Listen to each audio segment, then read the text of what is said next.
butt. You wrote that? Me and my songwriting partner, Mark Stevens, who's Shaka Khan's little brother. We had a group called Jamaica Boys. Okay. Spike called me out of the blue. I didn't know him. And he said, Spike Lee, ladies and gentlemen. Excuse me, Spike Lee called. I mean, no, I just wanted to clarify for the Bud audience. Is from the movie School Daze, right, which is a Spike Lee movie, right? So, one of my favorite movies. And so he called me and he said, listen, this is what I need. I need have a dance party, a pool party in the movie with a lot of, beautiful women with big derrieres, Posteriors. Yeah, posteriors. And I need the song to be called The Butt, and I need it to be the dance sensation across the nation. I want it to be GoGo. I want you to produce it on a band called EU. Yeah. Because I just met them. I think they're fantastic. Yes. So that was my assignment. Boy, did you nail it. We were like, okay, lyrically, you couldn't get as explicit back then with the lyrics as you could now. Yeah. So we had to be like tricky with it. So, stuff like backfield in motion. Put your backfield in motion now. Join the butt. Once we cut the track with EU, Spike said, I'm sending the whole cast down to your studio. Okay. And so we had the whole cast. We played the song on the speakers and put mics up. And we just basically recorded the party. And then put the party on the record. Right? So every time you put the record on, it's an instant party. Yes. Even if it's just 3 people in the room. Yes. So again, it makes sense. Hearing the dome. So, the butt. Oh my God. Like it's go-go, but like true go-go aficionados, they're like, yo, man, that's too fast. It was too fast. Because original go-go's yeah, a little sexier, yeah. But Spike was like, man, I needed to appeal to the whole nation, the whole country. So I sped it up a little bit and they were looking at me a little sideways. Yeah. But it still had that flavor. Oh man, you killed that. And I have framed the note that Spike sent me. Marcus, we have to meet about the butt, Is it true? And you know what's so crazy? Just listening to that clip, and it kind of just made me be like, 2 things that made me be. One, I did not notice, and then it probably realistically, you would never think. I guess it depends. It probably depends on how old you are, but I'm sure you don't. I mean, if you think about it now, you wouldn't realize that probably was for most of us. Like I'm 41, so that was realistically probably my introduction to actual go-go music, because that probably was realistically the biggest song that you probably ever heard on the radio at that time. Because you talking about pick off, come on, that's what the fuck. So at that time, I think that is because you might have like. The closest thing you had to that is probably like salt and pepper, like whatever salt. But you got to think about whoever. Rest in peace. I believe Chucky Thompson did pass away. I believe, didn't he? Yeah. So rest in peace to Chucky Thompson. He put, you know what I'm saying? They produced Salt and Peppers. All of their music that sound like go-go, from ooh and push it and real good, like all because you think about all of those songs and Kid and Play and all of those songs that kind of had go-go feel towards it. And shout out to Spike Lee. But then that made me, even listening to that, one, it just made me be like, damn, that's so crazy, because you think about, like, I mean, of course I managed a band for years and been around bands my whole entire life, but even just actually like being in TCB practice and going to a backyard practice, nobody don't write their songs, so they hear him sing and say damn. But so it's not a knock to EU, because you can't knock them. They probably, I mean, because you had to make everything else. No, and not even just that, but it just still made me think of like, damn, maybe go-go bands probably should have reached out to somebody to help them, because you still some original songs. I don't necessarily like. That's going. I mean, of course, that's going to be top 5 original go-go songs of all times. But then even if you sit here saying, "Thank God," after that, you okay? Maybe RE Scenario.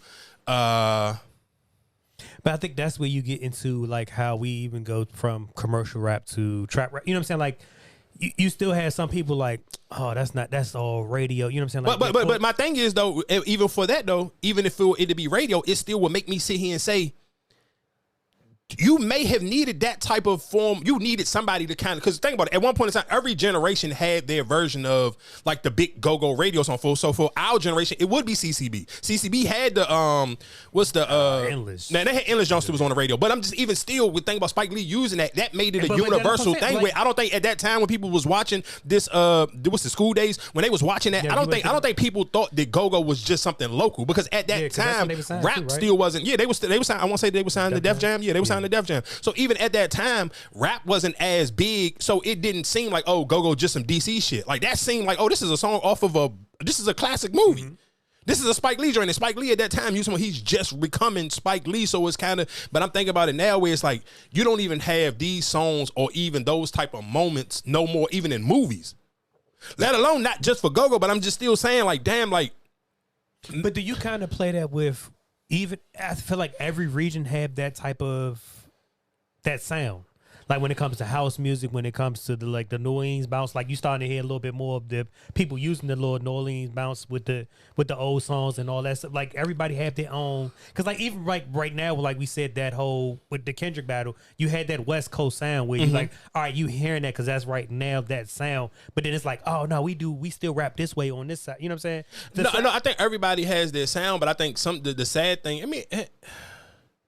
I'm gonna tell you two things. Because, like I said, you do have DC rap, but then it's like, all right, but we love GoGo. You know what I'm saying? Like, and then but it's so funny that you say that because even over the weekend, some younger dudes and I was asking them. I think we was in the gym, and I was asking them like, what y'all be listening to right now? And they was like, and it was so crazy to me because they was like, honestly, we really only listen to local rappers, and I was like, damn. And they was like, and then they try to hurry up because I'm older, so they probably trying to like, but they say, oh, but we still listen to Young Boy and Lil Durk. I'm like, no, that's a great thing because it's just. Because y'all don't really have GoGo like that no more. Because at one point in time, you will hear from Wale, Fat Trail, Shaq Glizzy, all of them would sit here and say one of the things they probably felt like held them back a little bit is more. Everybody was kind of so used to listening to GoGo, it made it a lot harder for people to accept rap. So now to sit here and see like some kids, like they high school kids, they may be like 15, 16 years old, and their go-to thing is like, I'm asking them like, and they had like literally like 10 different local rappers that they listened to.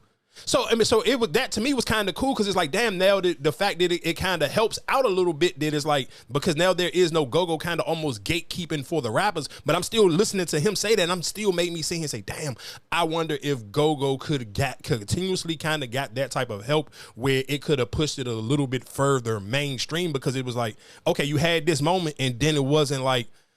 And maybe Junkyard may have had it probably with sardines. That's Junkyard, right? Yeah. And pumpkin beans. To me, I think it was more of at the time you didn't know what was going on, and so many people was blind to what you was capable. I feel like during that pandemic, that whole how they kind of like started copyrighting a lot of stuff. I feel like all right, now we know our worth. Back then, people really didn't know the value, and now everybody trying to jump ahead and trying to be like, all right, now I want to put my stuff mainstream. Because I feel like, a lot of people doing those little commercial deals and all that now with the bands and even using their, the likeness. So that's why I feel like because people didn't know about it, wasn't exploited to them, it wasn't really, you know what I'm saying? Like, it wasn't looked at like that unless you actually went to the GoGo. Yeah, I don't know. I feel like that. Because remember that time when who was that, Polo, when they took Pharrell to the TCB joint? Yeah, I feel like they've always had those moments, and I feel like it's just maybe because you're right. Maybe it's just not enough organization to it, and that's again why I'm sitting here saying with that moment, it seems like you kind of needed it because people always talk about like Pharrell will talk about his love for GoGo, Chris Brown, all of these people have said it, and even Wale is like in the back of his mind, I'm sure in the perfect world he would have been put out his GoGo album. Mm-hmm. But it's just like I just don't think like nobody really like took his hand and was like, here, let's do this and let's really push it. Let's really like that to me for Spike Lee to be who Spike Lee is. And of course at that time Spike Lee wasn't Spike Lee yet, but he was still Spike Lee, but it just wasn't like iconic yet. But to the point where he can kind of introduce and say, hey, you should use this GoGo song. Let me ask you this question though. When you just brought up Wale and when he even used that, do you think he probably would have benefited more putting out that song now compared to back song?